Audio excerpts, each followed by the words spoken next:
साथीहरू, यो comfort John भन्ने यस्तो चिज हो, यो मनुष्य जातिको निमित्त दुश्मनै जस्तो हो। किनकि मनुष्यमा धेरै समस्याहरूसँग जुझ्नुपर्ने हुन्छ, खेल्नुपर्ने हुन्छ, सामना गर्नुपर्ने हुन्छ।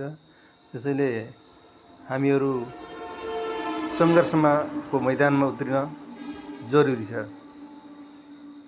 किनकि सङ्घर्ष बिना कुनै पनि काम सम्भव हुँदैन र हामीले धेरै चुनौतीहरूको सामना गरेर अगाडि बढ्यौँ भने मात्र हामी त्यो एउटा सोचे चिताएको कामयाबी हासिल गर्न सक्छौँ।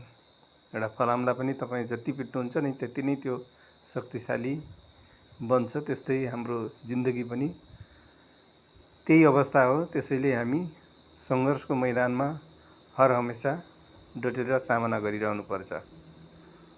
हस्त नमस्कार।